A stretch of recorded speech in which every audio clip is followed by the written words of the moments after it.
menyaksikan beliau pidato hampir 2 jam.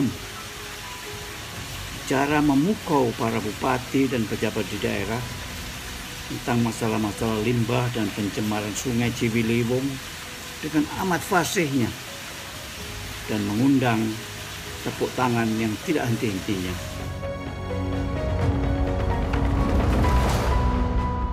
Pak Emil itu seorang ekonom. Waktu beliau menjadi menteri, itu terus terang banyak dari kami-kami yang lebih ngerti lingkungan dari beliau gitu ya. Tapi beliau itu sangat genuine ya dan tulus sampai bertanya, apa itu plasma nutfah? Saya ingat gitu. Kita ketawa-ketawa bahwa bayangin Menteri Lingkungan Hidup nanya itu. Jadi terus teman-teman pada ngomong begini-begini begitu, tapi akhirnya beliau jadi jauh lebih jago dari kami karena kami ini kan salah satu sumbernya. Beliau tuh dari dulu sampai sekarang itu bertanya kepada banyak orang. Yang menarik dari Pak Emil itu punya ini erat dengan Pak Harto. Ya, mungkin karena ulang tahunnya sama gitu ya. Pak Emil itu bawa orang-orang aneh-aneh seperti Walhi dan sebagainya gitu ya. Itu full restu Pak Harto. Waktu Walhi didirikan itu Pak Harto ikut ada acara dengan Pak Harto, Perangko Lingkungan Hidup ya, yang oleh Pak Emil dimasukin juga pendirian Walhi gitu. Jadi kami itu dapat full restu Pak Harto gitu ya, meskipun tetap selalu di luar pemerintah.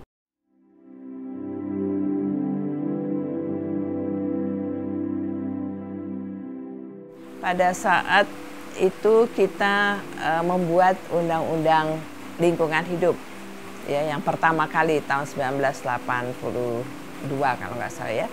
Nah, pada saat itu LSM tuh belum seperti sekarang ya.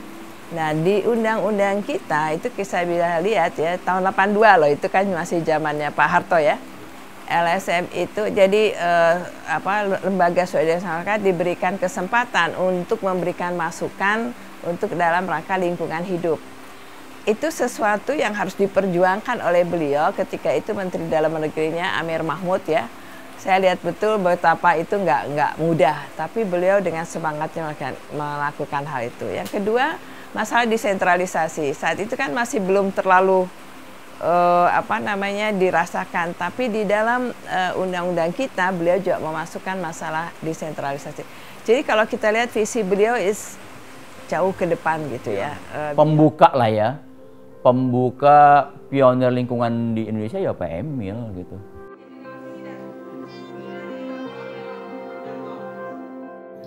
Ketika tahun 78 menjadi Menteri Lingkungan, nah itu di kepala saya kemudian satu kesan Indira Gandhi bahwa lingkungan itu men-feed the poor.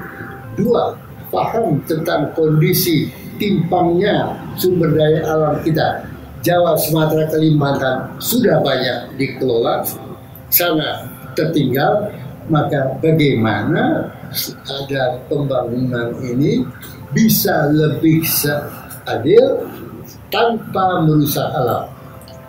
Maka yang tadi benih-benih pembangunan ekonomi, lingkungan, sosial, benih-benih itu berkembang menjadi konsep triple track development, 3 jalur yang kemudian di 92 diwujudkan di dalam sustainable development.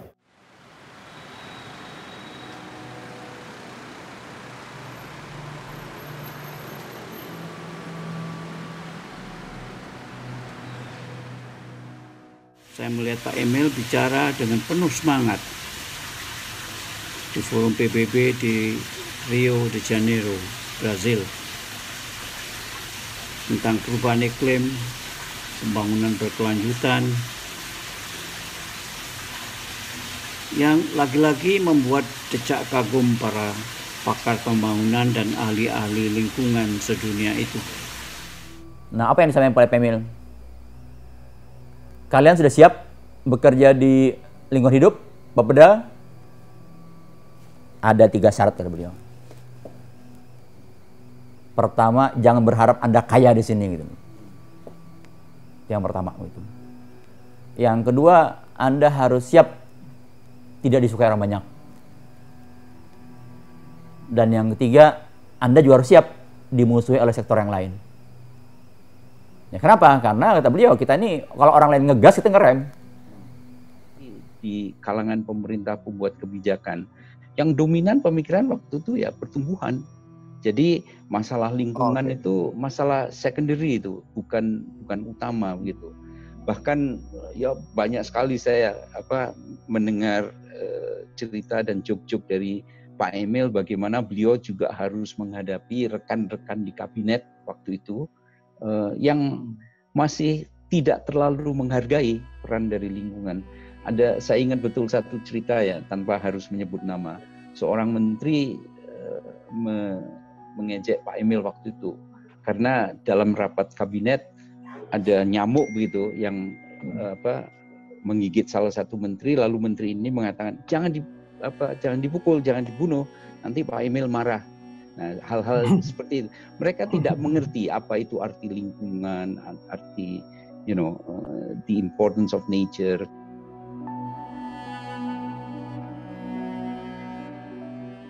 Pembangunan berkelanjutan yang telah kita rintis dari tahun 72 hingga sekarang mencakup pembangunan ekonomi, menekankan pembangunan lingkungannya baik, dan mengutamakan human resource, kesehatan, pendidikan, kemiskinan, sosial, dan sebagainya.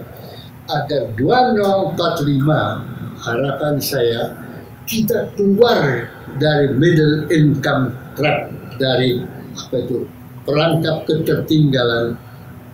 Kita sejak 86 berada di kelompok negara berpendapatan menengah. Kita mesti keluar dari pendapatan negara tinggi. Itu saya harap di tahun 2045 berkat pendekatan triple threat, ekonomi, sosial, lingkungan, pembangunan berkelanjutan. Konsepnya masih tetap relevan ya, dan makin relevan ya, karena inti dari pembangunan berkelanjutan adalah bagaimana mengoptimalkan antara ekonomi, pertumbuhan ekonomi ya, kemudian pemerataan kesejahteraan dan perlindungan lingkungan gitu. Nah, buat saya Indonesia harus serius menerapkan pembangunan berkelanjutan karena faktanya sekarang kita jauh dari pembangunan berkelanjutan. Misalnya pertumbuhan ekonominya masih rendah, Pak. Padahal syarat ini rumus ekonomi maupun fakta empiris di seluruh dunia ya. Kalau dari negara berpendapatan menengah ingin menjadi negara makmur tuh pertumbuhan ekonominya minimal 7%, Alvan. Kita periode Pak Jokowi kemarin 5 tahun hanya 5%, iya kan? Jadi yang namanya prinsip berkelanjutan itu rasanya sejak awal Pak Emil sampaikan itu. Yang namanya ekonomi profit okay, but masyarakat itu harus menikmati sosial gitu ya. Kemudian environment itu harus tetap terjaga, lingkungan tetap kualitasnya bagus gitu ya. Jadi 3 prinsip itu, dan itu sampai sekarang nggak berubah tuh. Pada usianya yang sudah senja itu hati nurani Pak Emil terusik oleh dunia yang semakin materialistik dan berada di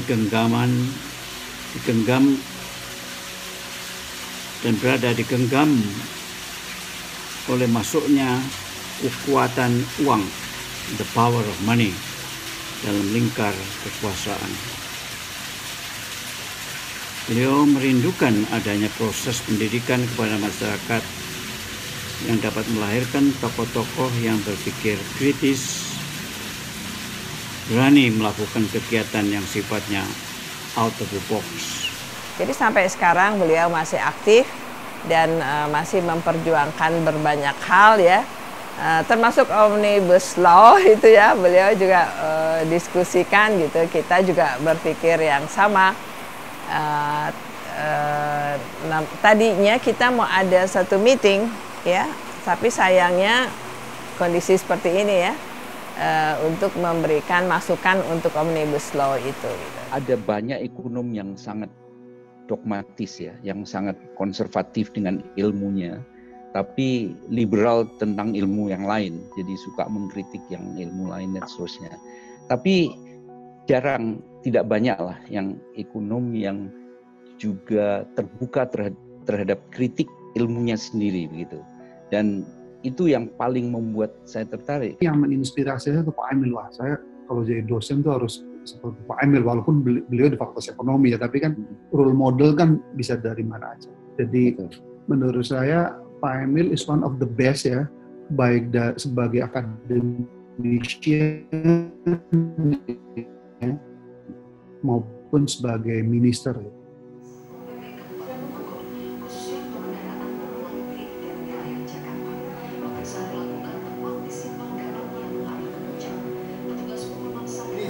Kemajuan industri tidak memperhitungkan aspek non-ekonomi seperti kesehatan, seperti kualitas anak muda dan sebagainya.